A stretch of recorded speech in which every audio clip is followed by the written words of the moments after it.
Ram Kabir, Sahib Bangi to everyone. I'm gonna thank Kabir Wisdom, my admin team, for giving me an opportunity to sing a bhajan, and it's based on Kabir Sahib's, and so I'm gonna sing that bhajan for you guys. अंधेरी दुनिया भजन बिना कैसे तरियो रे पाखंडी दुनिया भजन बिना कैसे तरियो माटी का एक नाग बना कर पूजे दुनिया सारी माटी का एक नाग बना कर पूजे दुनिया सारी जिंदा नाग जब घर में निकले ले लाठी धमकाई रे अंधेरी दुनिया भजन बिना कैसे तरियो रे जिंदा बाप को रोटी न देवे मुए को ये खिलवाए मुट्ठी भर फिर चावल देकर मुट्ठी भर फिर चावल देकर कौवे को बाप बनावे रे अंधेरी दुनिया भजन बिना कैसे तरियो रे अंधेरी दुनिया भजन बिना कैसे तरियो सवा शेर की रोटी बनावे देवी को फिर ये धरावे वो देवी कछु खावे न पीवे वो देवी कछु खावे न पीवे पुजारी आप ही खावे रे अंधेरी दुनिया भजन बिना कैसे तरियो पहाड़ फोड़ के पत्थर लावे उसकी मूरत बनावे वो मूरत कछु बोल न पावे वो मूरत कछु बोल न पावे पुजारी आँख फसावे रे अंधेरी दुनिया भजन बिना कैसे तरियो कहत कबीर साहेब सुन भाई साधु भजन बिना कैसे तरियो रे कहत कबीर साहेब सुन भाई साधु भजन बिना कैसे तरियो रे अंधेरी दुनिया भजन बिना कैसे तरियो राम कबीर साहेब बन गए राम कबीर थैंक यू मुकेश भाई एक आध्यात्मिक वातावरण सर्जवा बदल मुकेश भाई धनजी भाई भक्त અત્યારે હાલમાં ગોડો ન્યુ મેક્સિકો અને આમ ગલુડા ભારત થી સો થેન્ક યુ અગેન તમારો ઘણો ઘણો આભાર રામ કબીર સર્વ ભક્તજનોને નૂતન વર્ષાભિનંદન આપણે પ્રભુ સદગુરુ કબીર એમના વચનો દ્વારા આપણને સરસ સંદેશો આપે છે કેવી રીતે જીવન જીવવાનું અને એ જ આપણે આજે લઈ આવીએ છીએ જેને કબીર વિઝડમ કહીએ છીએ રવિવાર એવરી સન્ડે અને એટલા માટે જ આપણે બધા ભક્તજનો એવરી સન્ડે ની રાહ જોઈને બેસે છે કે એક સત્સંગ થઈ જાય એક સત્સંગના માહોલથી આપણે બધા ભેગા થઈએ છીએ એ કબીર વિઝડમ માં આજે બધાને નવા વર્ષના અગેન નૂતન વર્ષાભિનંદન અને નવું વર્ષ બધાને માટે સફળદાયી નીવડે અને અધ્યાત્મમાં પ્રગતિ રહે એ બદલ સર્વને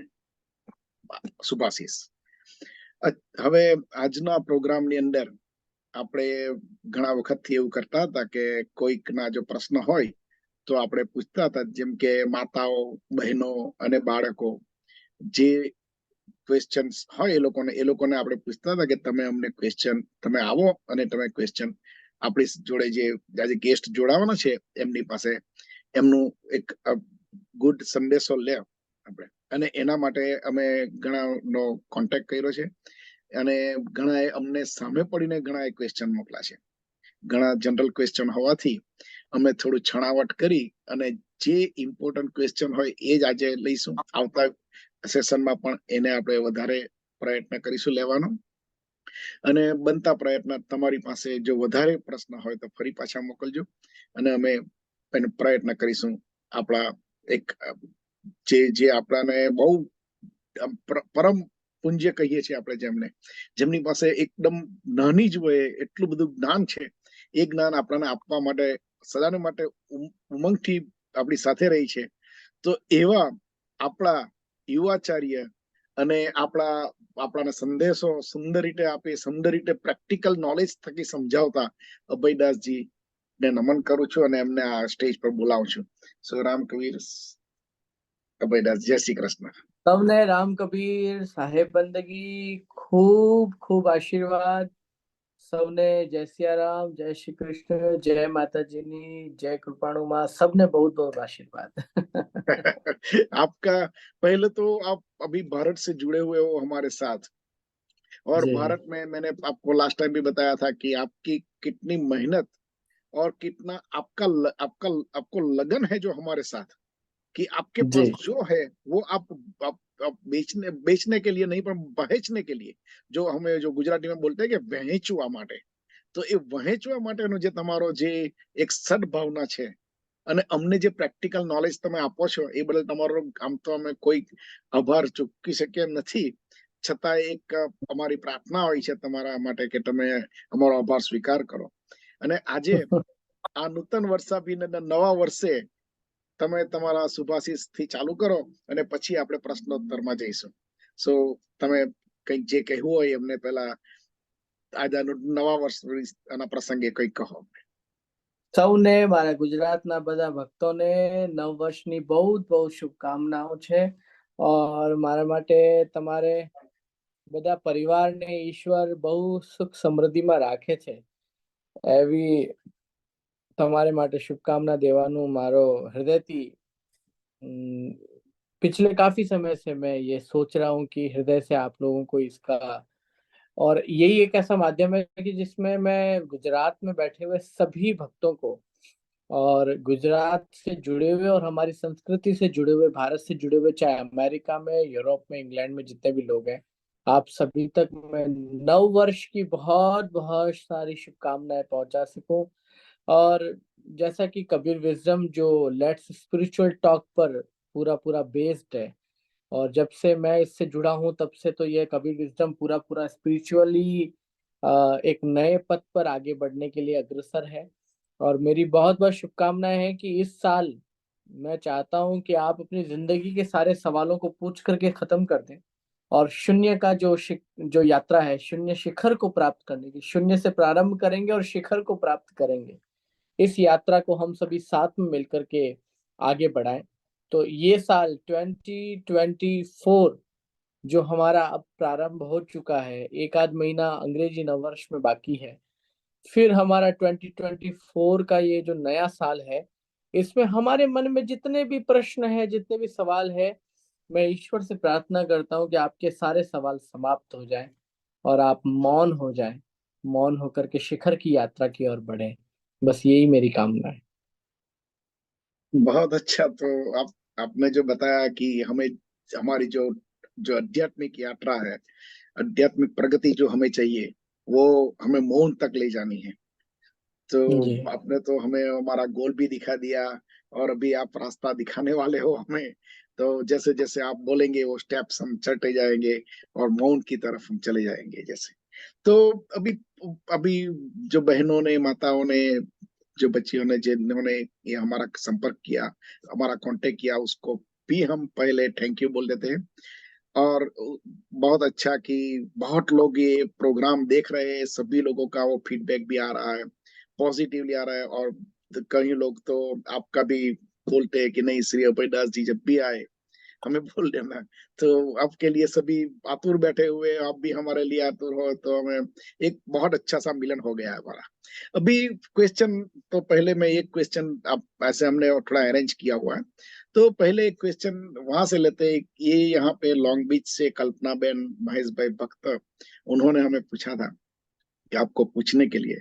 तो ये क्वेश्चन ये था कि हम हर रोज सुबह और शाम, ये हमारी एक हिंदू विधि है, सनातन विधि है। सनातन विधि में हम लोग दिया जलाते हैं, दिया प्रगटाव वो जलाते हैं, दियो प्रगटावोत्सव बोलते हैं हम गुजराती में बोलते हैं दीवो प्रगटाविए छे।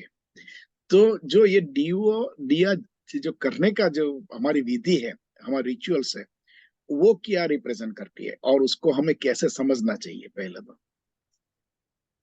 दीपक ज्ञान का स्वरूप है, दीपक चेतना का स्वरूप है, दीपक दीपक हमारी जीवित आत्मा का स्वरूप है, जो हम ईश्वर के सामने अपनी चेतना को, अपनी अपनी प्रेजेंस को, अपनी आत्मा को उस दीपक के रूप में ईश्वर के सामने समर्पित करते हैं। और हम अपेक्षा करते हैं ईश्वर से कि ईश्वर उस रोशनी को, उस चेतना को, जिसको भी हम चाहे कबीर कहें, चाहे कृष्ण कहें, चाहे राम कहें, चाहे ईश्वर का कोई भी स्वरूप हो, तो कबीर साहब की भी हमारे लिए ईश्वर के रूप में है।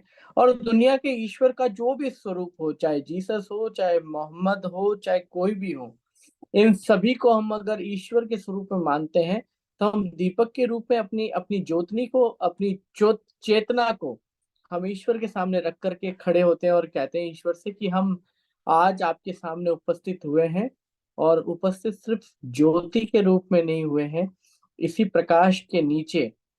कहते हैं ना कि दीपक के तले हमेशा अंधेरा होता है, ईश्वर से कहते हैं कि इसी आत्मा के नीचे बहुत सारे अवगुण है, अवगुण रूपी अंधेरा है।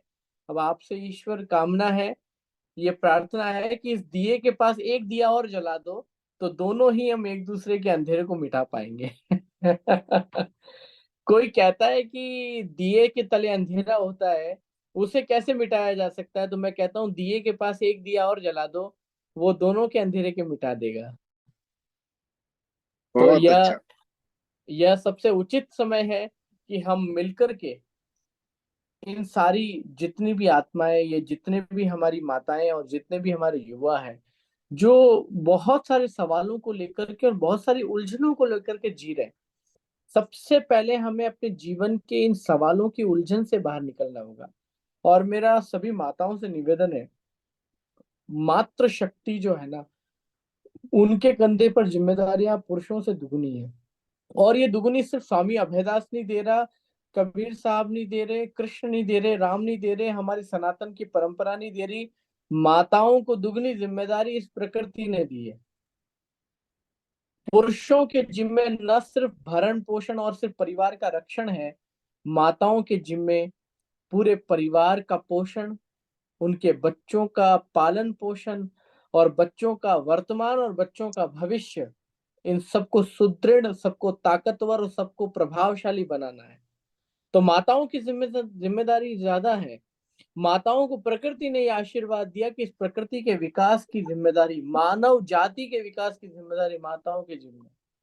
माताओं को ये जिम्मेदारी दी है कि भावनात्मक रूप से वो पुरुष को भी संभालेंगी और अपनी माताओं को भी संभालेंगी। माताओं को जिम्मेदारी है कि वो अपने ननिहाल पक्ष को भी संभालेंगी, अपने माँ का घर भी संभालेगी, अपने भाई का घर भी संभालेगी, और अपने ससुराल का घर भी संभालेगी। इसका सीधा सीधा उद्देश्य है कि माँ को इस सृष्टि में, इस प्रकृति में और हमारी सनातन धर्म पद्धति में, या देवी सर्वभूतेषु शक्ति रूपेण संस्थिता, नमस्तस्यै नमस्तस्यै नमस्तस्यै नमो नमः। शक्ति का स्वरूप अगर इस दुनिया में किसी को कहा गया है, तो वो स्त्री को कहा गया है, देवी को कहा गया है, माँ को कहा गया है। और मैं समझता हूँ कि देवी का कोई भी स्वरूप हो, आपके जिम्मे सबसे बड़ी जिम्मेदारी है। कबीर साहब भी अपने वाणी में, अपने विचारों में माताओं को और देवियों को सबसे ज्यादा जिम्मेदारी पूर्वक उन्होंने संबोधित किया है। तो मैं चाहता हूं कि आप माताएं और आप सभी युवान भाई मिलकर के हमारे आज के इस युग के अंदर ये जो छोटे छोटे सवाल हैं कि दीपक का उपयोग क्या है, ये ज्योति भी तो एक स्त्रीलिंग है, इसे भूलना नहीं चाहिए। ज्योति देवी का स्वरूप है, और ये आत्मा भी स्त्रीलिंग है, ये आत्मा भी देवी का स्वरूप है। पुरुष के अंदर बैठी हुई आत्मा भी देवी का स्वरूप है। अब पुरुष को पुरुषत्व का अभिमान नहीं रखना चाहिए, उसे भी देवी की शक्ति को, क्योंकि बिना आत्मा के देवित्व स्वरूप के बिना पुरुष भी ईश्वर को प्राप्त नहीं कर सकता। ये सबसे मूल है।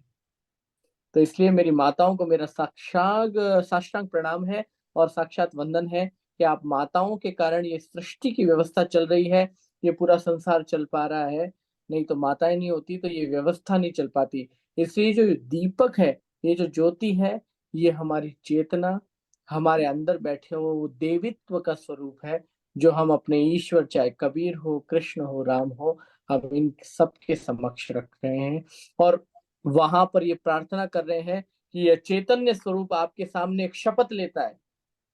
ईश्वर के सामने हम हाथ में दीपक लेकर के जाते हैं। तो आपको पता है हमारे सनातन धर्म में, चाहे हम कबीरपंथी हो चाहे कुछ भी हो, सब में एक बेसिक रूल है कि हम थाली के अंदर जल का कलश, उसी थाली के अंदर कुछ पुष्प, चावल अक्षत के कुछ दाने, गुड़ और धनिया, ये सब साथ लेकर के जाते हैं। क्यों जाते हैं? गुड़ का स्वरूप है हम अपनी वाणी की, अपनी रसेंद्री को मीठा करना। ये सिर्फ इस रसेंद्री को मीठा करना नहीं है, गुड़ प्रेरणा दे रहा है कि ईश्वर के सामने चेतना रूपी स्वरूप, ज्योति रूपी स्वरूप लेकर के हम खड़े हैं और ईश्वर से वचन दे रहे हैं कि जिस वाणी को हम इस मिठास से मीठा करने वाले हैं, इसी वाणी को मीठे शब्दों के साथ हम तोल करके समाज के सामने रखेंगे। इसी प्रकृति के सामने जिससे फूल निकलता है, इसी अक्षत को हम साक्षी मान करके, इसी पृथ्वी, जल, आकाश, अग्नि, वायु, जो इस थाली में आपके सामने समर्पित कर रहा हूं, इस पंच महाभूत को साक्षी मानकर, हे ईश्वर, मैं आपसे प्रार्थना करने आया हूं कि मैं आगे से आपके सामने निश्चल, निष्पाप और निष्कपट भाव से सदैव आपके चरणों में आपके चरणों में शीश झुकाता हूं और मैं कोई प्रकार की गलती नहीं करूंगा जो ईश्वर मेरे द्वारा अनजाने में हो गई हो। इस बात को नोट करिएगा, अनजाने में की हुई गलती की का प्रायश्चित करने के लिए हम हाथ में थाली लेकर पंच महाभूत को साक्षी मानकर दीपक, चेतना रूपी ज्योत को भगवान के सामने रख करके हम प्रार्थना करते हैं। अब आप सोचिए, डेली अपने रूटीन में हम जानबूझ करके कितनी गलतियां करते हैं।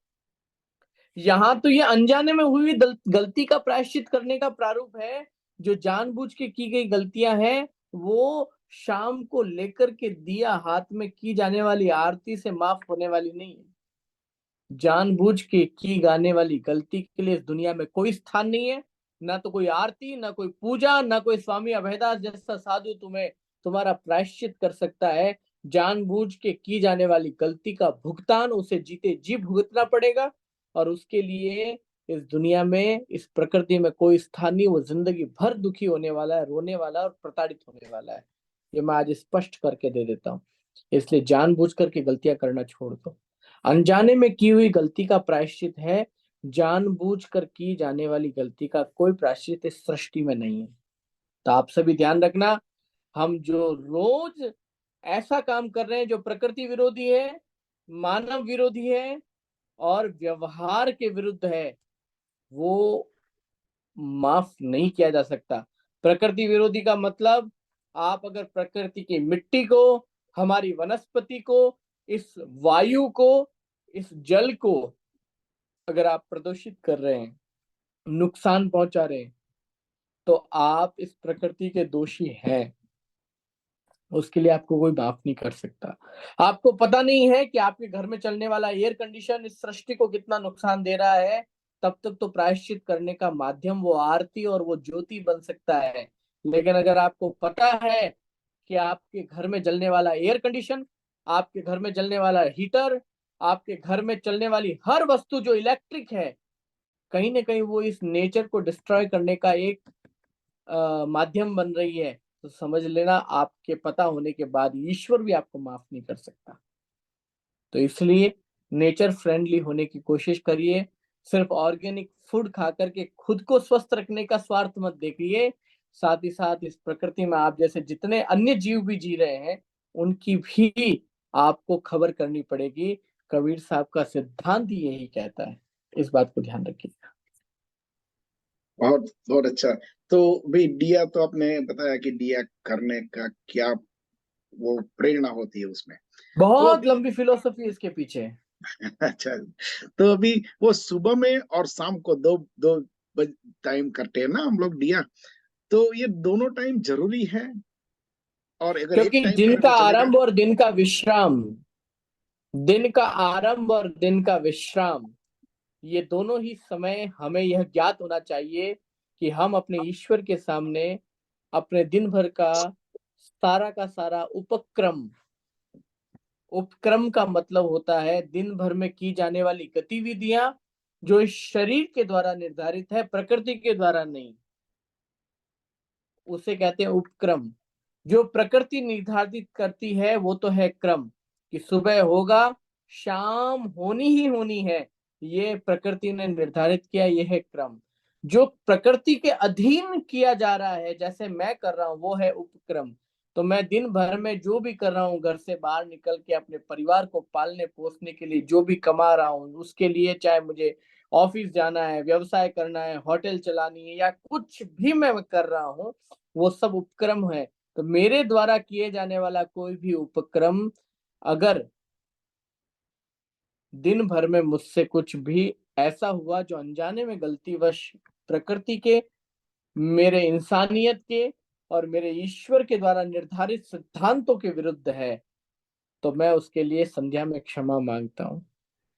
सवेरे आरती करने का मतलब है, हे ईश्वर, I promise to you, I will not destroy nature. I will not against to do anything that will goes against to humanity. I will not do anything. That's why I am just praying you, God, in the early morning. I will not do anything. That's why I am praying. Give me bless. ये है छोटा सा pattern कि मुझे bless दीजिए, मुझे आशीर्वाद दीजिए। मैं ऐसा कुछ भी नहीं करने वाला जो दिन भर में आपको और आपकी बनाई हुई इस प्रकृति को नुकसान दे। उसमें सब आ गया। आप जैसे दिखने वाले भूरे, काले और गोरे सारे इंसान आ गए। इस दुनिया में आप जैसे दिखने वाले ऐसे लोग जो इस दुनिया में एग्जिस्ट करते हो या ना भी करते हो, वो भी सब आ गए। चाहे आप जैसे न दिखने वाले, चाहे चार पैरों वाले घोड़े, गधे, हाथी, कौवे, पक्षी, कुत्ते, जो भी आपके आसपास में दिख रहे हैं, वो सब इसमें शामिल है। मैं किसी को तकलीफ नहीं पहुंचाऊंगा, क्योंकि इस सृष्टि पे जीने का अधिकार उन सबका है। ये होता है असली आध्यात्मिक होना और धार्मिक होना। इसलिए हम आरती मॉर्निंग में भी करते हैं और इवनिंग में भी करते हैं। सोने से पहले भी ईश्वर के सामने एक प्रॉमिस करते हैं, जिसे हम कहते हैं शपथ लेना, कि मैं आपकी शपथ लेता हूं, हे ईश्वर, मैं कल सुबह फिर वो गलती नहीं दोहराऊंगा जो मैंने दिन भर में की। ये हर और कोई कर सकता है। अमेरिका के अंदर रहने वाले हमारे भक्ता समाज के हर व्यक्ति ये शपथ कर सकता है, और शपथ हर रोज करनी है। एक दिन ऐसा आएगा जब उस शपथ को जीना आप प्रारंभ कर दोगे। आज मैं जो बातें कह रहा हूं ना, आपको लगता है कि कैसे संभव है, इससे करना शुरू करके देखो। डेली मॉर्निंग में एक शपथ ईश्वर के सामने ले लो, भगवान मैं कोशिश करूंगा कि आज दिन भर में जो कल गलतियां दोहराई वो नहीं करूं। मैं विश्वास दिलाता हूं, मेरे मरने से पहले आप लोग ये करके दिखाओगे। Thank you. आप जैसे हमें भी आप में विश्वास है कि आप हमें कोई अच्छे रास्ते से ही ले जा रहे हो। तो अभी वो उसमें जैसे दिया करते हैं ना, तो दो दो प्रकार के करते हैं, जैसे घी का दिया करते हैं और तेल का दिया करते हैं। क्या दोनों जरूरी है? एक करें तो चले, दोनों ये रिचुअल्स कैसे नहीं, फॉलो देखो, होगा? वो व्यवस्था के अधीन है। इसमें घी और तेल का दिया करना कोई कंपलसरी नहीं होता है। घी का दिया करने के पीछे एक ही सेंस है। घी जब जलता है तो प्रचुर मात्रा में ऑक्सीजन पैदा होती है, और जब ऑक्सीजन पैदा होती है तब घर का वातावरण, घर की वाइब्रेशन जो है, नेगेटिव हो तो भी वो पॉजिटिव हो जाती है। घर के अंदर प्रचुर मात्रा में ऑक्सीजन होने का मतलब है सब अपनी बुद्धि, अपनी विचार, अपनी अपनी सोचने की क्षमता को बढ़ा देते हैं। तो सीधा सा सिंपल सा लॉजिक है। कोशिश करें कि घी का ही दिया जलाना है। तेल का दिया वो जलाते हैं जो, पहले तो यही होता था कि जो घी अफोर्ड नहीं कर सकते तो वो तेल का जलाते थे। अच्छा, तो तो तेल और घी जलाना कंपलसरी है, ये इट्स टोटली फॉल्स। क्योंकि कभी कभार अगर कई ईश्वर लोग ने ऐसे। आपको इतना कैपेबल बनाया कि आप घी का जला सकते हैं, तो घी का जलाने के पीछे सेंस इतना ही है कि घी जब जलता है तब ऑक्सीजन प्रचुर मात्रा में घर में तैयार होता है, और वो आपके बॉडी, आपके माइंड और आपकी आपकी पूरे वातावरण को शुद्ध बनाता है। तो अभी तो वो इलेक्ट्रिक दिया भी आ गया अभी।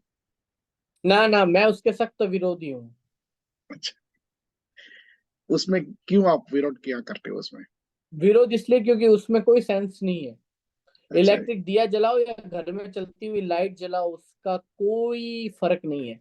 अगर घर में लाइट जल रही है तो वो भी, उसे भी दिया मान लो, और आप अपने दिए वाला कष्ट ना ही उठाएं, इतनी कृपा ना करें, इतने शरीर को कष्ट ना दें, इतना अपने कबीर साहब को और ईश्वर को भी कष्ट ना दें कि दिया जलाने का ढोंग करें।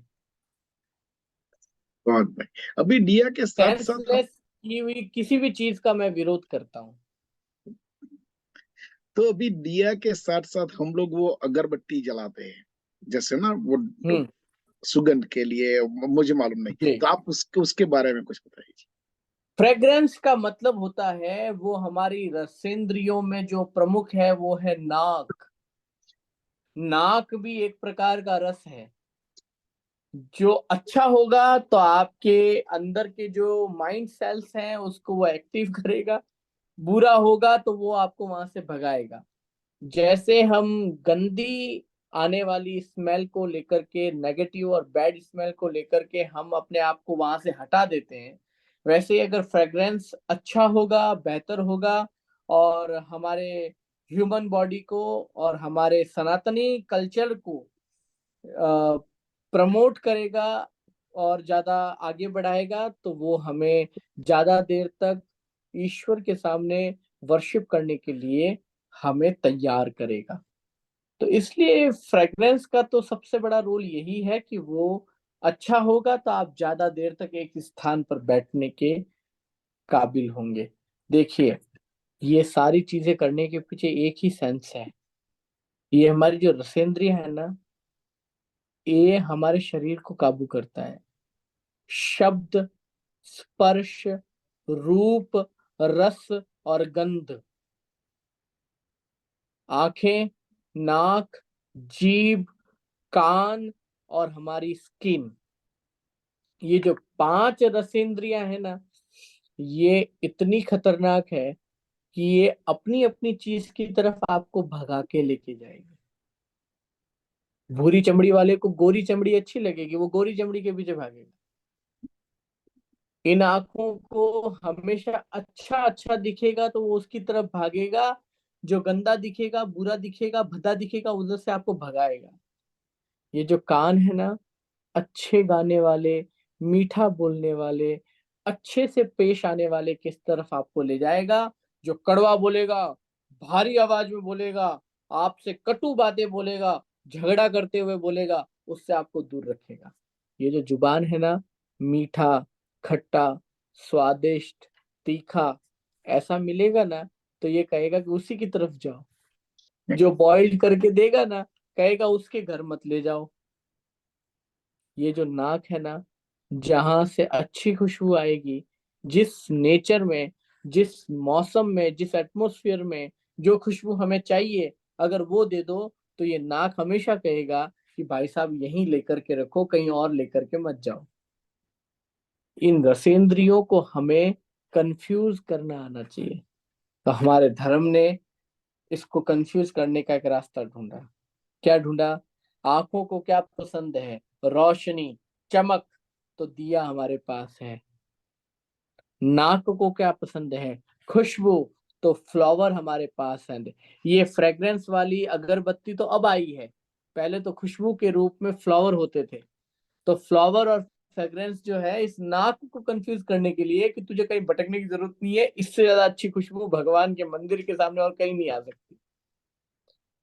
ये जिह्वा से राम नाम का सुमिरन मंदिर के सामने, इस जिह्वा से अपने ईश्वर का भजन गाने का, सुमिरन करने का, वो भी राग के साथ, भजन के साथ गाने का, ये पैटर्न इसलिए रखा गया। ये कान जो है ना, ये कंफ्यूज हो जाए, कहीं इधर उधर ना भटके, ये उसी को सुने और फोकस होकर के अपने आप को ईश्वर के उस मंदिर के पास बिठाने के लिए मजबूर करें।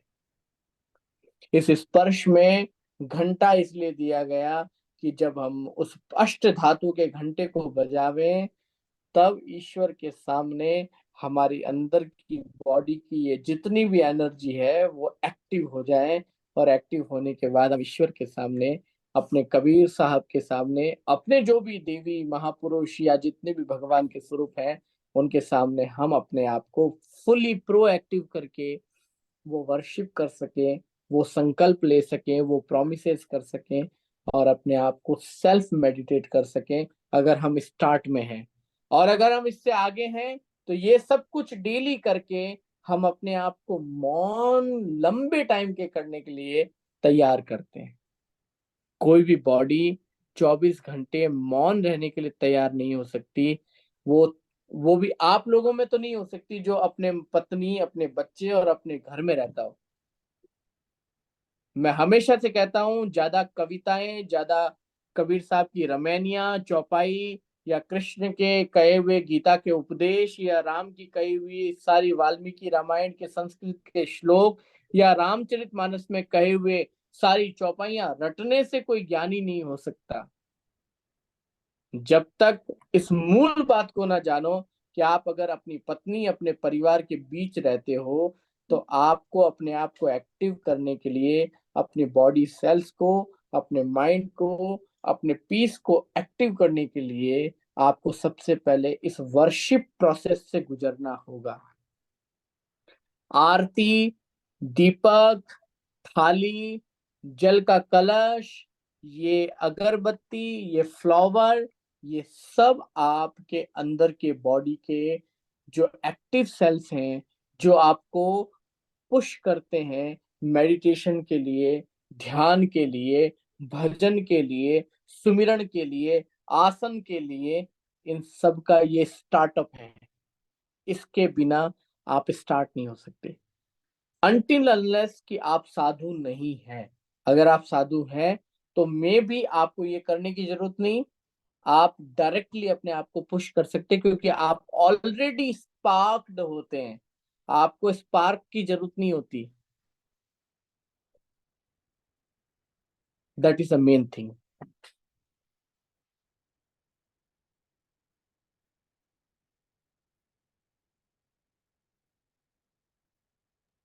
हेमंत मेरी भाई, आवाज आ रही है?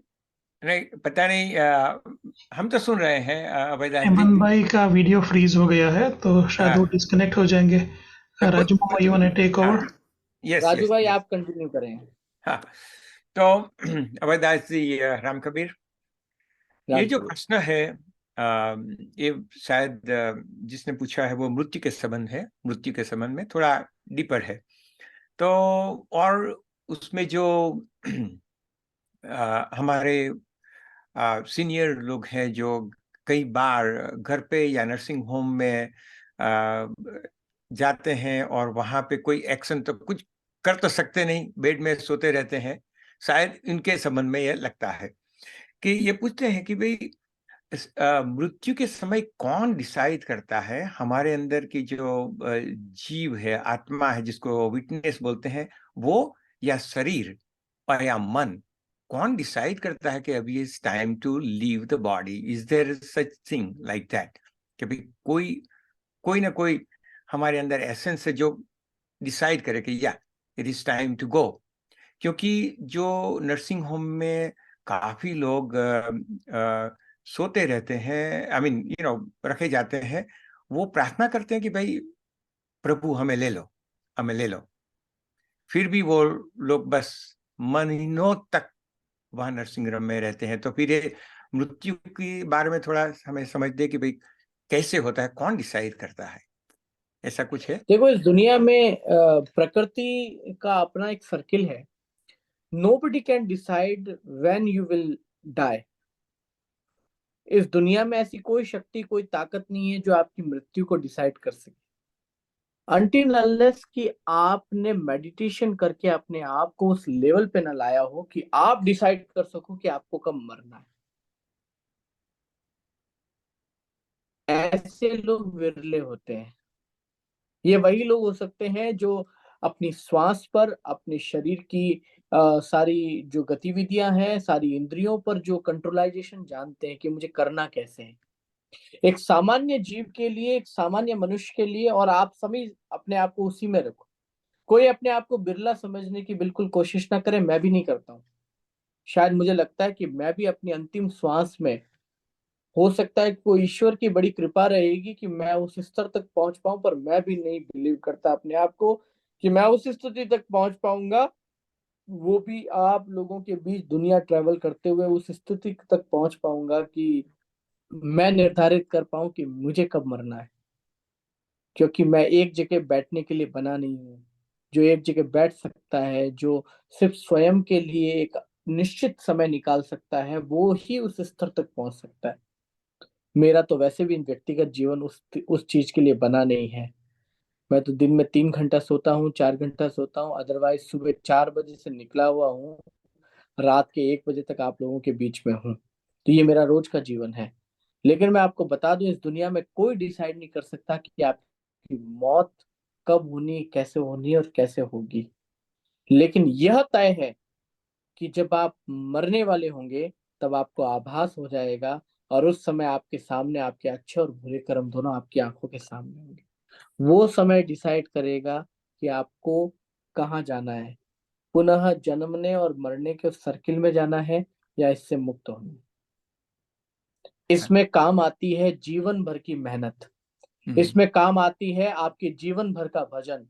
अगर आपने पूरी जिंदगी अपने आप को साध करके 2 घंटा 4 घंटा जप किया होगा, भजन किया होगा, सुमिरन किया होगा, या अपने आप को मौन रख करके मेडिटेशन करके अपने आप को साधा होगा, तब तो उस डिफिकल्ट सिचुएशन में भी आप उस जंग को जीत पाओगे। अदरवाइज मेरे जैसा तो क्या, स्वयं कबीर साहब क्या, स्वयं राम क्या, कृष्ण क्या, ब्रह्मा विष्णु महेश भी आ जाए, तो इस दुनिया की कोई ताकत आपको पुनः जन्मने मरने के बंधन से बाहर नहीं निकाल सकते। तो हम कैसे? हम्म, मौत की तैयारी मरने से एक दिन पहले नहीं होती है। हाँ, वो सही मौत बात। की तैयारी हमें आज से करनी होगी, जब से हमें यह जानकारी हो गई कि हमारा मरना हमें अच्छा बनाना है। हाँ, जहाँ मरने से जग डरे मेरे मन आनंद, ये आनंद तब होगा, कबीर साहब तो कह गए, क्योंकि वो उस आनंद की स्थिति को जानते थे और वो उस तरह को जीना जानते थे। लेकिन हाँ। इस साखी को बोल बोल करके खुद को, अपने आप को ज्यादा ज्ञानी समझना, ये भी नरक के द्वार ले जाएगा। नहीं, सही सही बात की। तो प्रकृति डिसाइड करती है शायद कि भाई कब मृत्यु होगी, कि इस पे इस जो पर अपना किसी मन का है। कोई अधिकार नहीं है। ओके, सही बात। तो और दूसरा एक क्वेश्चन है, आ, पूछा है कि हम अद्वैत हैं और फिर द्वैत होकर प्रभु से प्रार्थना करते हैं, प्रेयर्स करते हैं और भक्ति करते हैं। तो हम भक्त और भगवान को वननेस बनाने में क्या करना चाहिए? और जैसे एक रूप बोलते हैं ना, जो एक रूपता होनी चाहिए, गुजराती में बोलते हैं जैसे वननेस। तो वननेस लाने के लिए, क्योंकि अद्वैत हैं हम, और द्वैत रूप में हम भक्त और भगवान दो अलग अलग हो जाते हैं और प्रार्थना करते हैं। तो जो वननेस लाने के लिए क्या करना चाहिए? और यू नो डीपर, जैसे जैसे हमें आगे कैसे बढ़ना चाहिए वननेस लाने के लिए, ऐसा कुछ पूछा है। हाँ, that is a good question. There is a we know that there is only oneness, but without Dvait, there is no Advait. First, we have to know what we are. When we are knowing ourselves, that time we are Advait, because we are knowing ourselves. If we are knowing ourselves, then there is a stamp mark. Something is there who is other than us, who is different than us. मतलब मैं अगर अपने आप को जान रहा हूं, उस दिन यह तय हो जाता है कि मेरे अलावा कोई तो है कुछ। तो जब हम अपने आप को जान रहे होते हैं, that is the first step. इससे पहले भी बहुत सारे स्टेप हैं।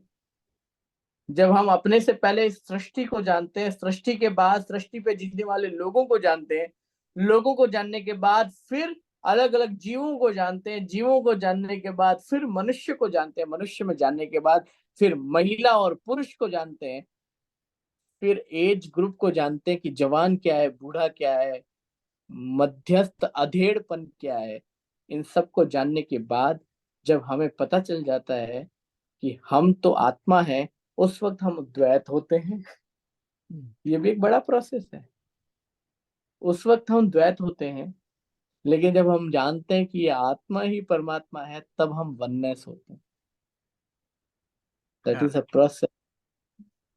और जब हम इस द्वैत की बात कर रहे होते हैं ना, हम्म, उस समय एक सिद्धांत जरूर आता है। जो द्वैतवाद को मानने वाले लोग हैं, जो दो को मानने वाले लोग हैं कि यही एक रास्ता है जो ईश्वर को प्राप्त करवा सकता है, अपने आप को आत्मा मानो, ईश्वर के समकक्ष अपने आप को मत मानो, हम्म, वो तब तक सही है जब तक आप खुद को नहीं जान पा रहे हो। ये मैं मेरा रास्ता बता रहा हूँ। हाँ, मैं जो कहता हूँ उसकी जिम्मेदारी मैं मेरी लेता हूँ। मैं किसी किताब की, किसी धर्मगुरु की और किसी ईश्वर के सिद्धांत की मैं जिम्मेदारी नहीं लेता।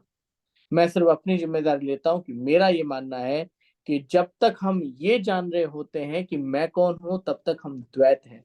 क्योंकि अभी तो मैं खुद को जान रहा हूँ। जिस दिन मैं जान जाता हूँ कि मैं कौन हूँ, उस दिन हम वननेस की यात्रा स्टार्ट कर लेते हैं। और तब तक तो द्वैत में रहकर बस ये जो हमारी जो आपने बताए मार्ग है, पर उस पर That चल these चलकर are a major difference between Dvait or Advait. Hmm, But if you want to become Advait, or if you want, Advait means oneness. If you one want to become a oneness, and you want to get that way of oneness, then you have to start with Advait, and you have to start what you are. You have to just knowing yourself.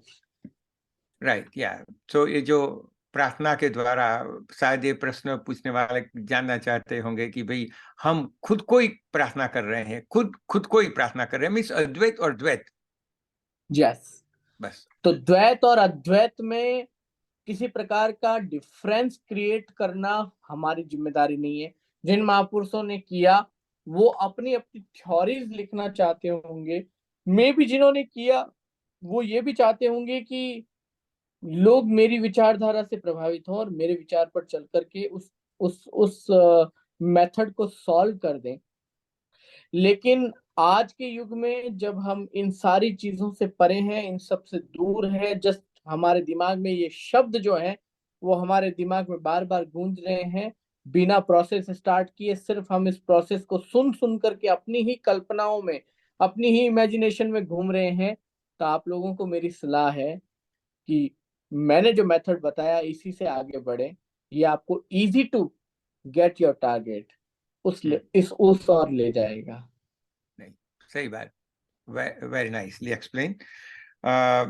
और एक question है, जो ये जो प्रश्न है वो more of जैसे हमारी सामाजिक प्रथा होती है, रूढ़ी होती है शादी में वगैरह वगैरह में, तो उसमें जो बदलाव लाने के लिए जो कोई भी शुरू करता है तो उसको हम जानते हैं कि सबसे बड़ा कहते हैं ना कि सबसे बड़ा रोग क्या कहेंगे लोग, तो उसके बारे में पूछा है। तो मुझे लगता है कि शायद काफी लोगों की वो जो फाइनेंशियल सिचुएशन का प्रॉब्लम आ जाता है, क्योंकि जैसे हम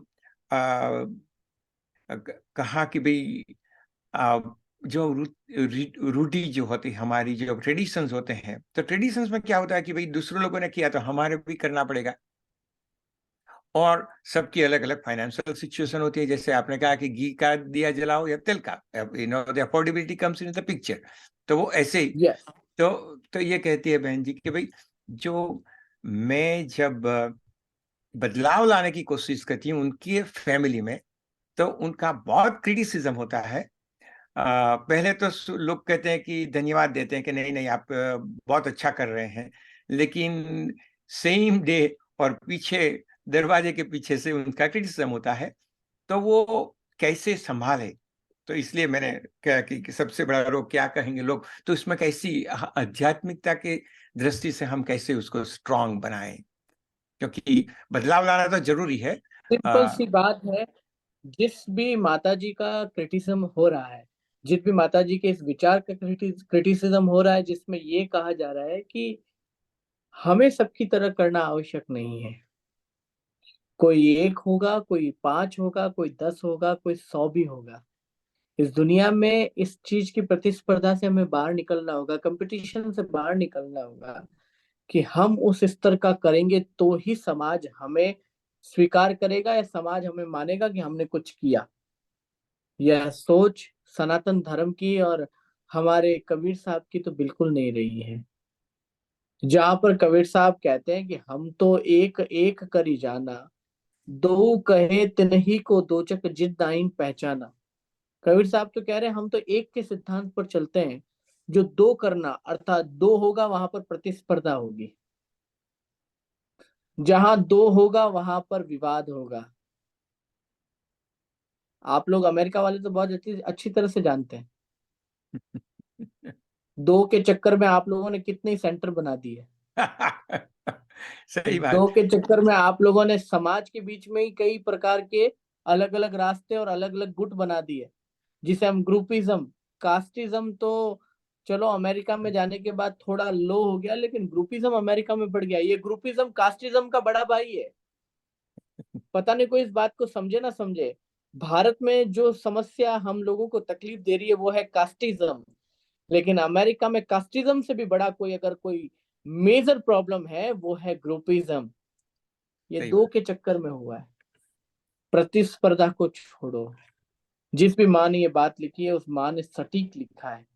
उस देवी ने, उस महिला ने, उस मातृ शक्ति ने ये बहुत समाज की सबसे बड़ी कड़वी सच्चाई को हम सबके बीच रखा है कि अगर दो और प्रतिस्पर्धा का भाव हम लोगों के बीच रहेगा कि हम यहाँ तो हमें भी ये करना ही होगा, नहीं तो समाज के बीच में हमारी प्रतिष्ठा क्या रहेगी। ऐसी प्रतिष्ठा को मैं आज आग लगा करके फूंक दूं, हम्म, ऐसे समाज को मैं आज जिंदा जला दूं। न मुझे ऐसा समाज चाहिए, न मुझे ऐसी प्रतिष्ठा चाहिए, न मुझे ऐसा सम्मान चाहिए जो हमारे मन में यह प्रतिस्पर्धा और दो होने का भाव पैदा करे कि मैं तो उसके जैसा नहीं हूं, अगर नहीं किया तो उस जैसा नहीं हो पाऊंगा। इस झगड़े से और इस रेस से बाहर निकलिए। आज मैं बहुत बहुत कड़वी बातें बोल रहा हूँ, बहुतों को बहुत तकलीफ होगी, लेकिन ध्यान रख लेना, ये कंपटीशन में आप अपना घर फूंक करके किसी की जिंदगी को आबाद नहीं कर सकते। नहीं, आपको अगर अपनी बेटी की, अपने बेटे की शादी करवाने में अपने घर को बेचना पड़े या घर को गिरवी रखना पड़े, तो ऐसे बच्चों की शादी ना ही करवाए तो अच्छा है। उन बच्चों को हमारे आश्रम भेज दो और हमें हमें सौंप दो, कम से कम हम उनका और आपके पूरे परिवार का जीवन संवार देंगे। शादी, रिश्ता, व्यवहार, सेलिब्रेशन, चाहे जीवन का कैसा भी हो, ये हमें हमारी परिधि में रहकर करना चाहिए। उत्सव जो है ना, चाहे शादी हो, जन्मने का हो, मरने का हो, चाहे कुछ भी हो, ये सारा यहाँ से डिसाइड होता है, यहाँ से नहीं। ये यहाँ से डिसाइड करते हो तब प्रतिस्पर्धा आ जाती है, यहाँ से डिसाइड करो तो प्रतिस्पर्धा नहीं आएगी। आपकी क्षमता हो कि आप अपने घर के अंदर, चाहे वो 2 बेडरूम हॉल किचन हो, चाहे 1 बेडरूम हॉल किचन हो, उसके घर में बैकयार्ड हो तो बैकयार्ड में ही शादी का रिसेप्शन रखें, अपने प्रोग्राम रखें, चाहे बच्चे के बर्थ का रखें, चाहे कुछ भी रखें। ना भी हो तो फोन पे एक मैसेज भेज दे कि हमारे बच्चों ने शादी कर ली, आप सब लोगों को बधाई हो और हमें भी बधाई दे दो। इससे ज्यादा की आवश्यकता नहीं है, नहीं, क्योंकि किसी के आने पर और किसी के आपके खर्चे के ऊपर प्राइड करने से बेहतर है आपके बच्चे की जो जो उत्सव के दौरान, विवाह के दौरान, शादी के बाद उसका भविष्य सुधरे, उसकी शादी टिकी रहे। अमेरिका में रहते हुए वो डिवोर्सिक जमाने में ना घुसे जिसमें डिवोर्स ही आज का ट्रेडिशन बन गया है। आजकल आपको पता है शादी का मतलब डिवोर्स हो गया है। जो अमेरिका का ट्रेडिशन था हाँ, और जो इंग्लैंड का ट्रेडिशन था, जो यूरोप का ट्रेडिशन था, और क्यों था पता है? क्योंकि वहां पर इमोशन नहीं है। हाँ, जहाँ इमोशन नहीं है वहां डिवोर्स का ट्रेडिशन है। हम्म, जहाँ इमोशन नहीं है, जहाँ रिस्पेक्ट नहीं है, वहां पर डिवोर्स का ट्रेडिशन है।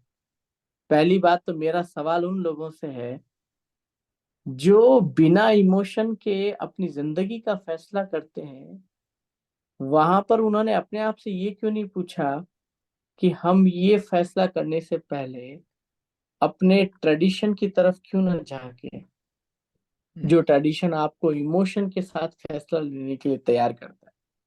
आपका ट्रेडिशन बहुत लंबी सोचता है, क्योंकि डिवोर्स में मिलने वाला जो जर्क है वो ट्रेडिशन को फॉलो करने वाले किसी भी वेरिएशन से ज्यादा खतरनाक है।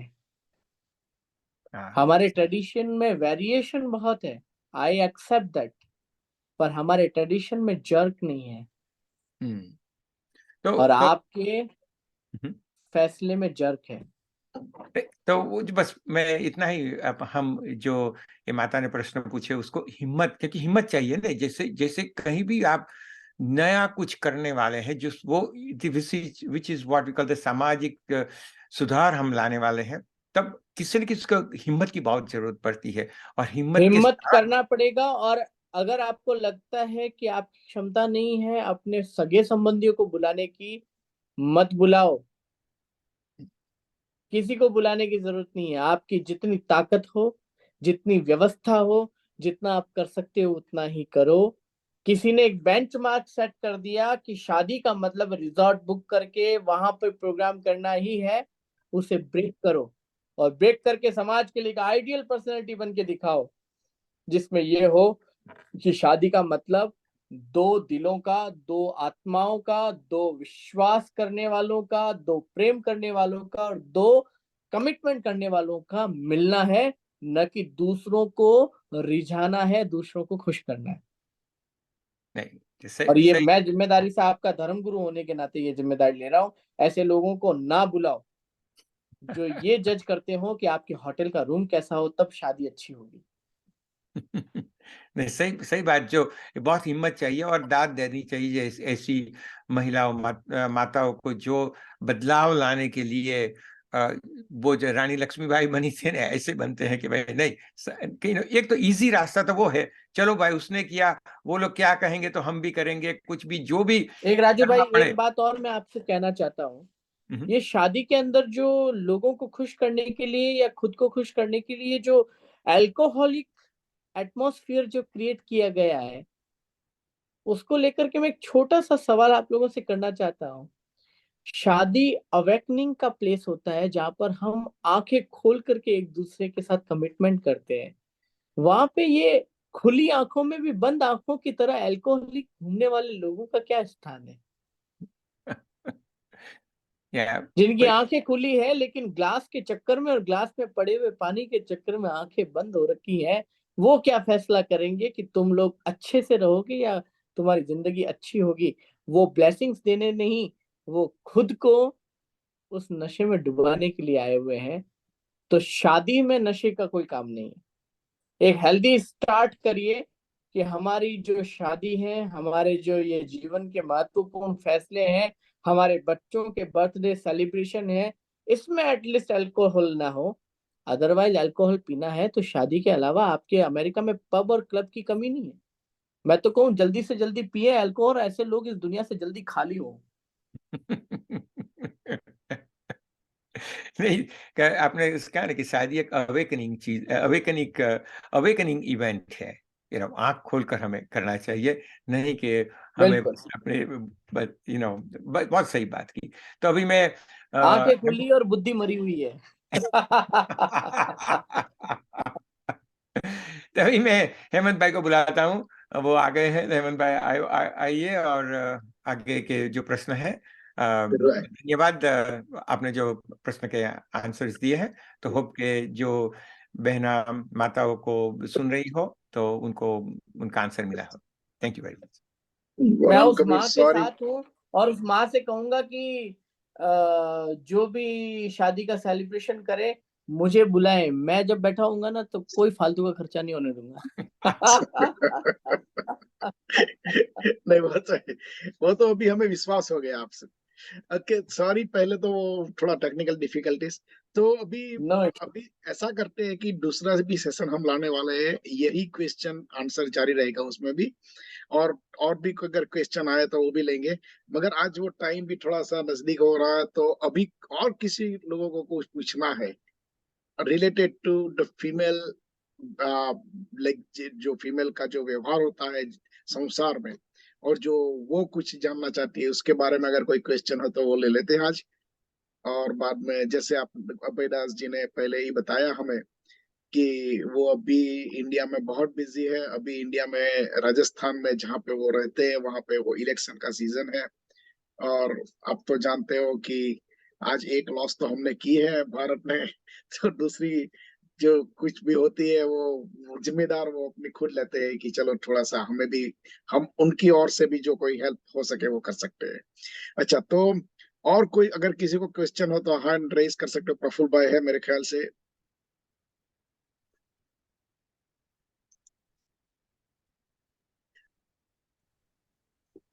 साहेब बनगी अभयदास जी, તો રામ અમારી કબીર સાહેબ રામ બનગી। કબીર અમારી માતાઓ અને અમારી ઘરવાળીઓ એ અમને મૂંઝવણમાં મૂકી દીધા છે કે પેલા જે લીંબુ બાંધવાનું જે પ્રથા અમુક ઇન્ડિયાથી આપણે લઈ આવ્યા છે, મરચાં અને લીંબુ સુકન માટે, અને હાથ બતાવવાનું રિવાજ કે કોઈ પણ કંઈક આવે તો તે જો હાથ જોવાની વાત કરે તો હાથ બતાવી દે. હવે અમે સમજાવીએ તો છીએ કબીરજીના આધ્યાત્મિક દ્રષ્ટિ તરફથી, પણ કંઈક હજુ ચાલુ જ છે અને એ બધું ચાલુ રહેલું છે. ઘરની અંદર પણ ફેંગ સુઈના વિચારો તરફ બધા જાય, કંઈ ફેરફાર કરવો, આ દિશામાં આ મૂકવું. તો હવે આ બધામાંથી કેવી રીતના બહાર આપણે કાઢવું જોઈએ આપણી માતાઓને અને આપણી પત્નીઓને, તો અમારી મૂંઝવણ કંઈક દૂર થાય. Thank you. बिल्कुल प्रफुल्ल भाई, बहुत अच्छा सवाल है।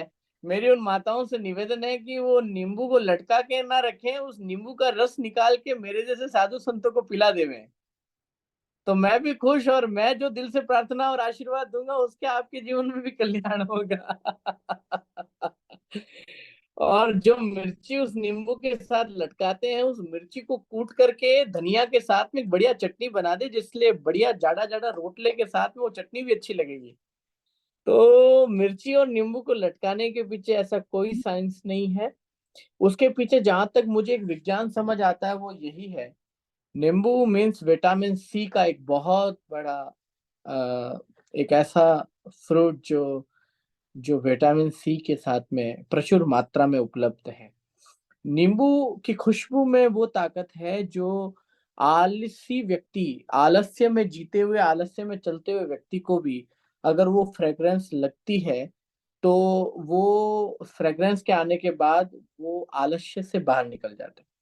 तो पहले के जमाने में जो घरों के द्वार पर नींबू लगाया जाता था, या फिर किसी भी अच्छे काम को प्रारंभ करने के लिए नींबू लगाया जाता था, साथ में मिर्ची लगाई जाती थी, तो वो बुरी नेगेटिव एनर्जी को भगाने का एक प्रारूप बताया जाता था कि इससे नेगेटिव एनर्जी जाएगी।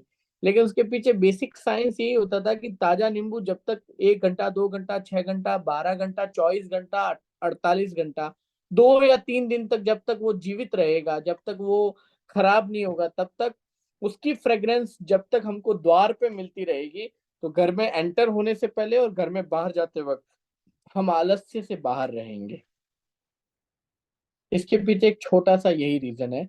अदरवाइज अगर आप ये सोचते हैं कि नींबू और मिर्ची लगाने से किसी की बुरी नजर को आप रोक सकते हैं, तो नजरें तो घर में रहने वालों की उनसे ज्यादा बुरी है। आप बाहर के लोगों की बुरी नजरों से ना डरें, घर में रहने वालों की बुरी नजरों से डरें, क्योंकि उनकी नजरें आपके लिए सच्ची और सात्विक होनी चाहिए। घर की नजरें सात्विक होंगी तो वो घर का अच्छा और घर का कल्याण करने का कार्य करेगी, और बाहर की नजरें अगर सात्विक ना भी होगी तो कम से कम घर में आने पर तो आपको एक अच्छी और सात्विक नजर उन सब से आपको प्रोटेक्ट करेगी। तो बाहर की नजरों को सुधारने से पहले घर की नजरों को ठीक करने का काम मेरी माताएं करें।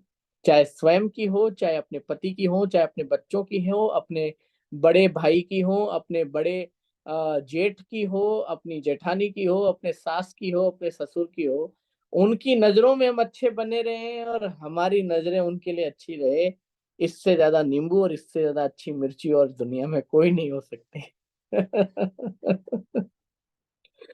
Otherwise, there is no reason to hang any lemon and any kind of chili in front of door. Thank you Prafulbhai. બીજું કઈ પૂછવું છે તમારે? બીજામાં તો આપણે પેલું હાથ બતાવીએ છીએ ને આપણે અભયદાસજી, તો હાથ બતાવવા માટે આપણે हाथों की लकीर पर मत करे विश्वास बंदे, हाथों की लकीर पर मत कर विश्वास है बंदे, किस्मत उनकी भी होती है जिनके हाथ नहीं होते। यस, सो सही बात। किस्मत जो है वो अपने कर्म पर आधारित है।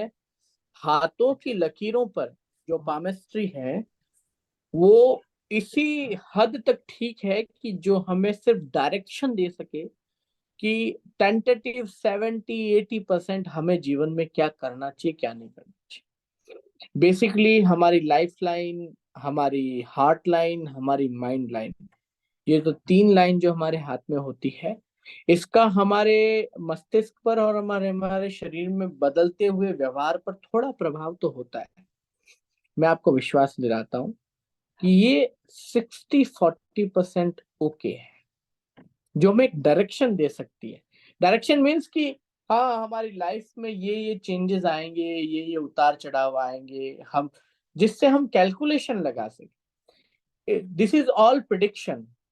तो प्रिडिक्शन जो है कैलकुलेशन को बेहतर बनाने के लिए किया जाता है। प्रिडिक्शन फाइनल मेथड नहीं होता। prediction is only improve your calculation, but prediction is not a final method. So ये डिफरेंस है। तो these all predictions जो आपको सिर्फ हेल्प कर सकता है if you believe on it. If you are not believing on this, so it will not. So जो बिलीव नहीं करते उनके लिए मेरा हाथ जोड़ के निवेदन है कि कभी जिंदगी में बिलीव मत करना, और जो बिलीव करते हैं तो वो मेरी बात को इस तरह से लें कि ये प्रेडिक्शन जो है वो आपके कैलकुलेशन को बेटर बना सकता है, पर ये फाइनल रिजल्ट नहीं है। This is not a final method. Thank you. Thank you thank you, thank you અભયદાસજી. You got it, your answer or not? Yes, yes, it help us. Thank you. Thank you, Praful bhai.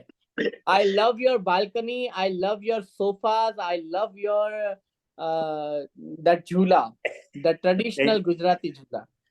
Thank you, thank you. बहुत जल्दी आपके घर एक रात रुकने के लिए मैं आने वाला हूँ।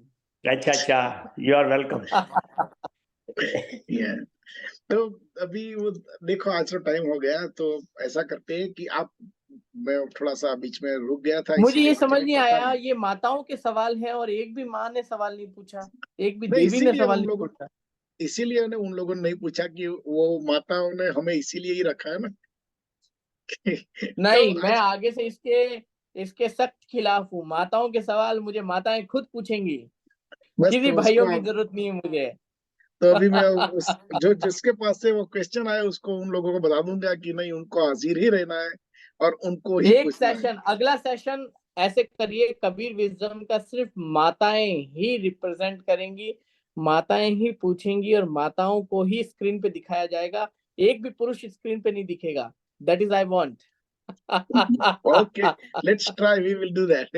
तो अभी आप ऐसा करो, आज का थोड़ा सेशन में जो हमने पूजा के बारे में बताया था, वो बोल रहे थे हम, तो इसका कैसी किस तरह से सही पूजा सुबह में और शाम को जो दिया करते हैं ना, सही पूजा और क्या मन में भाव होना चाहिए जब ये पूजा सुबह में दिया जलाते हैं और शाम को दिया जलाते हैं, तो क्या मन में भाव होना चाहिए, उसके बारे में मैं थोड़ा सा ऑलरेडी बता ब्रीफली चुका बता हूँ दीजिए। हेमंत भाई।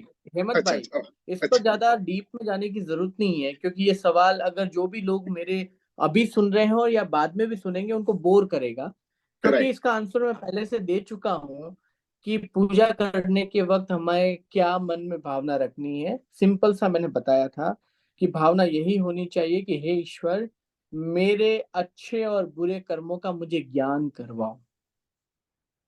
बुरे हैं उसे रिपीट ना होने दो, और अच्छे हैं वो बार बार मेरे को आगे सामने मिले। एक सिंपल सा लॉजिक है, इसके पीछे और कोई लंबा चौड़ा लॉजिक नहीं है। इसके अलावा अगर कोई इंटेलेक्चुअल क्वेश्चन है, कोई somebody wants to ask me and talk with me, then you can ask me right now. I have 15 minutes more.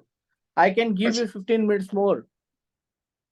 No issues. It's तो I know एक, that it's अच्छा, late night. एक question ये था दूसरा कि वो बोलते हैं कि चित्त ना, जो चित्त में, जैसे हम लोग बोलते हैं ना प्री एग्जिस्टिंग कंडीशन, अगर मेरे फादर मदर को कोई डायबिटीज हो तो बच्चों को में भी आ सकता है। वैसे ही ये मन की जो कंडीशन होती है, जिसमें हम बोलते हैं कि मन, चित्त, बुद्धि, अहंकार, तो चित्त में जो होता है पहले से पड़ा हुआ कोई संस्कार, तो उस संस्कार को हम निकाल सकते हैं कि नहीं निकाल सकते? और अगर नहीं निकाल सकते तो उसको कम कैसे कर, क्योंकि कभी कभी वो खराब जो संस्कार होते हैं चित्त के अंदर, कौन सा जो कॉन्शियस माइंड के अंदर, वो कैसे निकाल दें? कॉन्शियस माइंड और चित्त में बहुत बड़ा फर्क है। कॉन्शियस माइंड के अंदर जो भी चीजें हैं वो जो हमने इस आंखों से देखी है, खुली आंखों से, वही है। लेकिन कॉन्शियस माइंड के अंदर एक छोटा सा हिस्सा होता है जो हमारी प्री बर्थ से रिलेटेड जो भी मेमोरीज है, उसका एक छोटा सा हिस्सा हमारे कॉन्शियस माइंड में हमेशा छिपा रहता है। क्योंकि माइंड कॉन्शियस है इसलिए वो बाहर नहीं आता। जब माइंड कॉन्शियस नहीं होता या माइंड डिस्ट्रैक्ट होता है या कंफ्यूज होता है, तब वो प्री बर्थ वाला जो मेमोरी है वो अचानक से धीरे धीरे बाहर आनी शुरू होती है। तो ऐसे बहुत कम लोग होते हैं। योगी लोग प्री बर्थ की चीजें जान पाते हैं, लेकिन एक सामान्य व्यक्ति, बहुत कम लोग हैं जो प्री बर्थ से रिलेटेड कुछ भी मेमोरी उनकी जो है वो उनके कॉन्शियस सबकॉन्शियस माइंड से कॉन्शियस माइंड में पहुंचे। ठीक है। अब मेजर बात यह है कि हमें प्री बर्थ की चीजें जाननी क्यों है?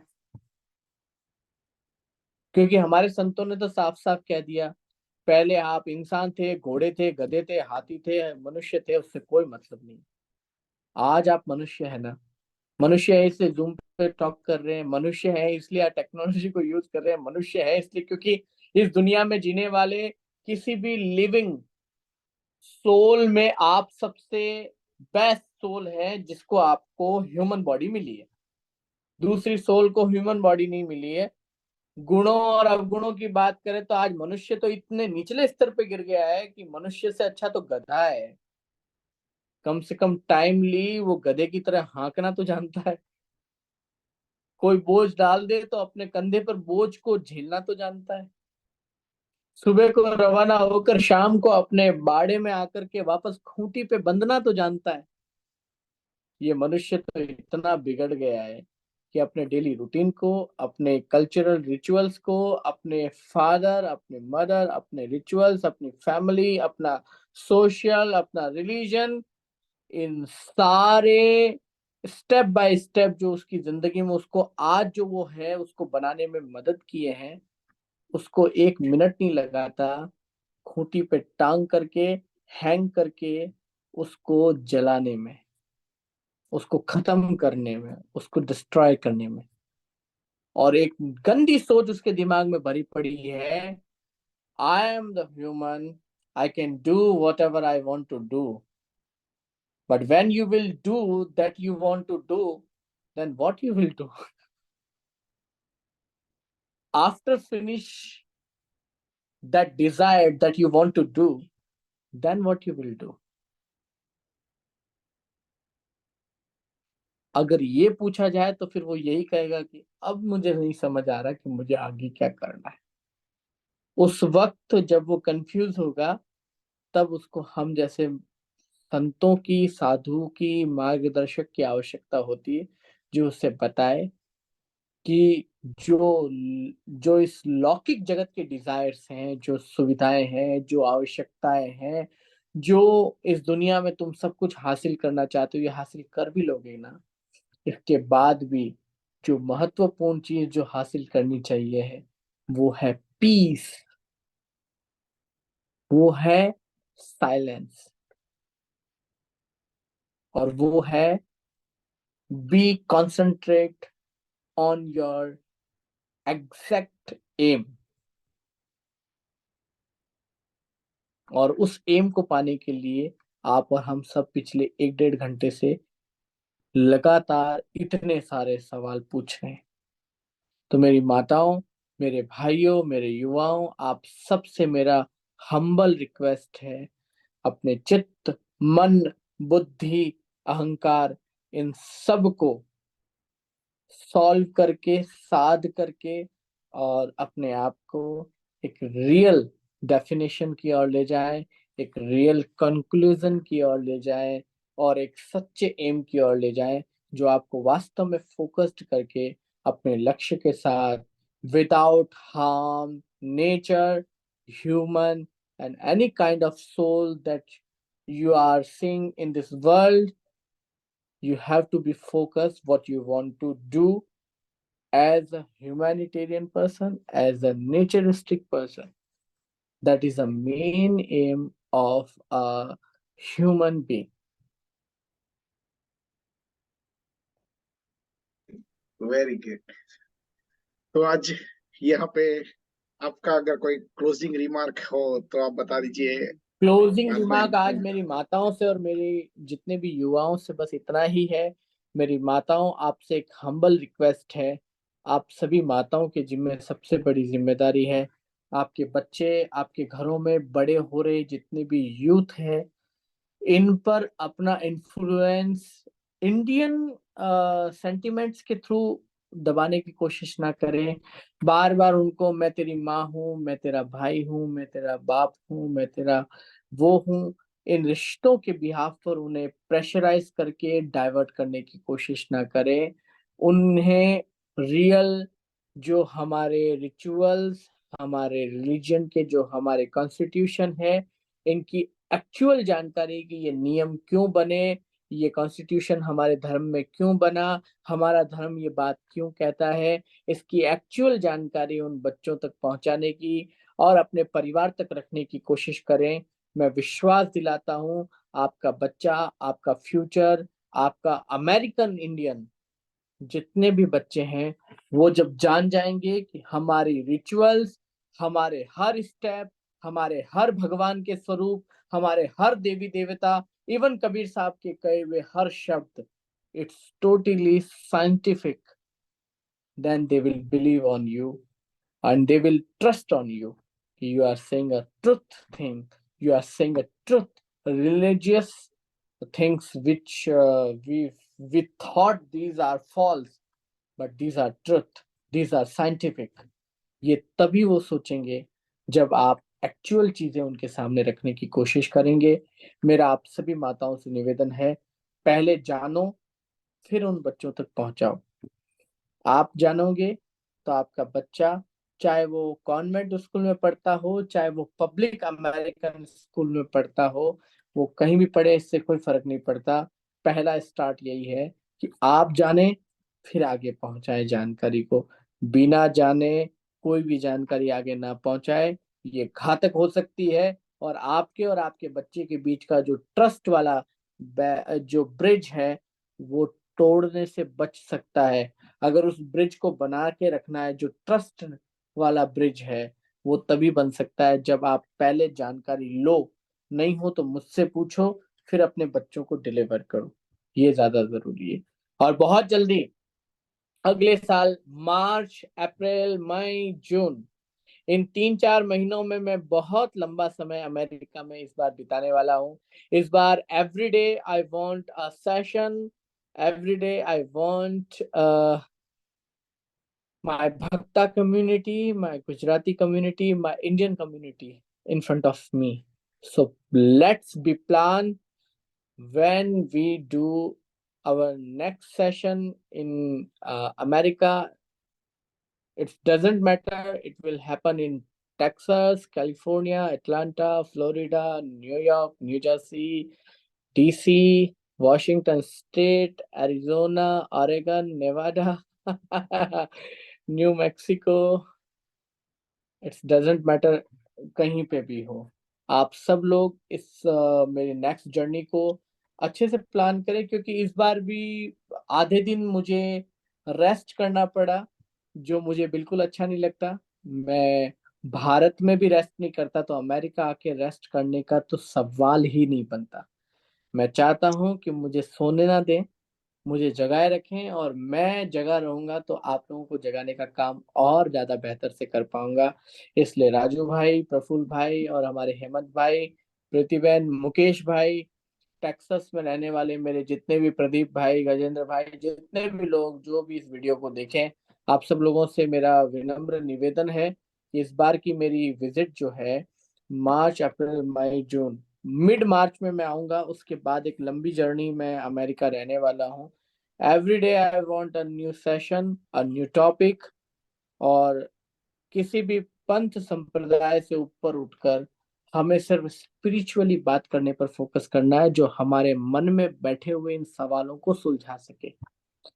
That is a important thing, क्योंकि इसी भक्ता कम्युनिटी में बहुत सारे धर्म गुरु हैं, बहुत सारे महापुरुष हैं, बहुत सारे संप्रदाय हैं, जो इस भक्ता कम्युनिटी के अलग अलग लोगों को अलग अलग विचारों से जोड़ के रखते हैं। तो मैं नहीं चाहता किसी किसी एक ही सब्जेक्ट को बार बार आप लोग पुश करें।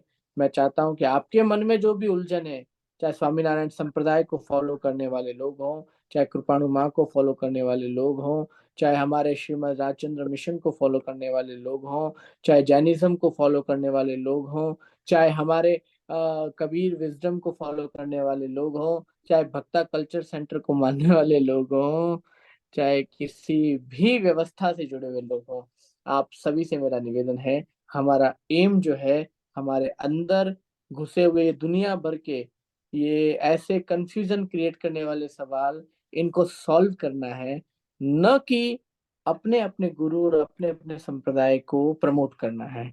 Nothing else.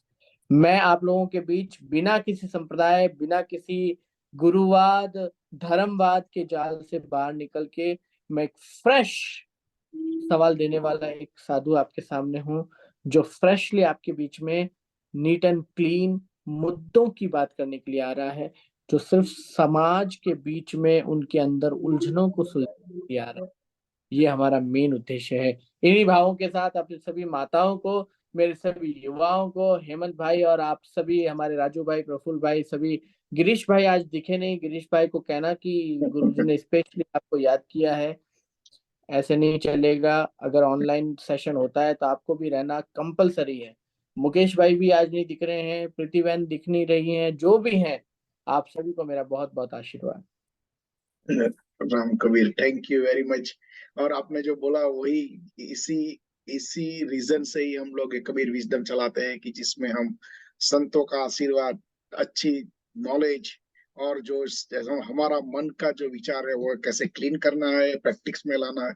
और आपको तो प्रैक्टिकल बहुत अच्छे वैसे सिखाते हो हमें, तो इसीलिए धन्यवाद आपका बहुत बहुत बहुत। आपने बहुत अच्छा समय निकाल के, जैसे वहां पे तो वो पूरी मिड नाइट हो गई है वहां पे, तो इसी बीच भी हमारे साथ आपके मुख से वो स्माइल भी इतनी ही चल रही है। तो थैंक यू वेरी मच, आते रहिएगा।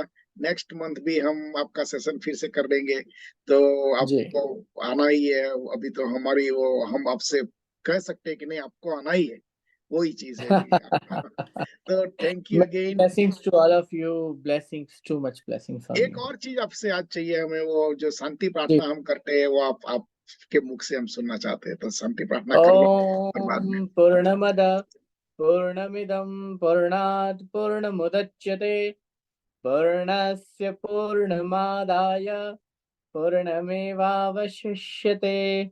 ओम शांति शांति शांति।